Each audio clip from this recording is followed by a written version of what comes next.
The things that I think some people might experience as deeply provocative is when you say that white progressives cause the most daily damage to people of color. How so? Well, white progressives are my specialty because I am a huge white progressive. And what I mean by that is not so much Democrat, Republican. Any white person who sees themselves as not racist, less racist, who's thinking right now of all the other white people that they wish were listening to this program right now because they really need it, that is a white progressive. And I think we do the most daily harm because we're more likely to be in the lives of people of color. And yet our identities are very much rooted in this idea of ourselves being free of racism.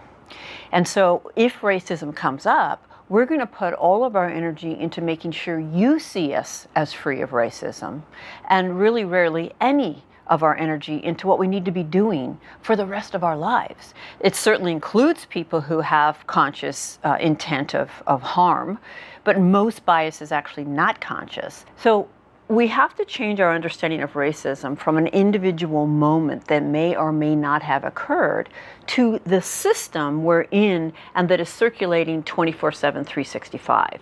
And that changes the question from is or isn't he or she racist to how is racism manifesting in this context?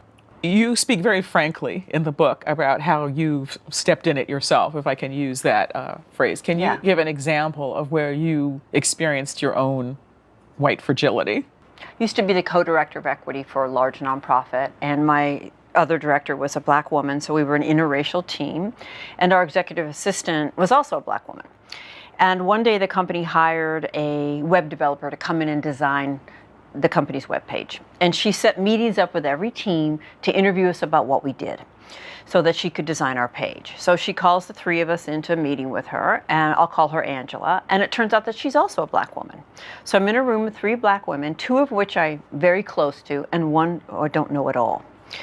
And she gives us a survey to fill out, and it's tedious to me. It seems kind of template. It doesn't capture the nuance of what we do. So I push it aside and I say, let me explain.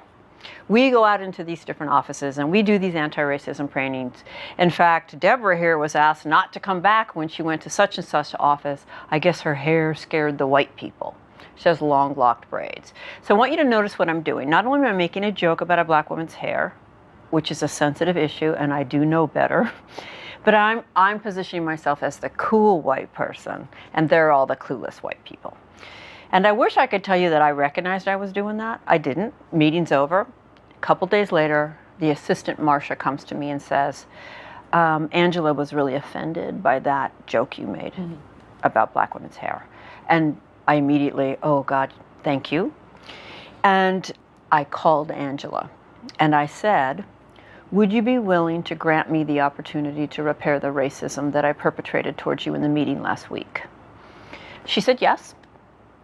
We sat down, we talked about it, and she said, I don't know you, I have no relationship with you, I have no trust with you, and I do not want to be joking about black women's hair in a professional work meeting with a white woman I don't know. I hear you, I apologize. Then I asked, is there anything I missed? And she said, yes. That survey you so glibly shoved aside, I wrote that survey. And I have spent my life justifying my intelligence to white people. Owned that, apologized, asked, is there anything else that needs to be said or heard that we might move forward?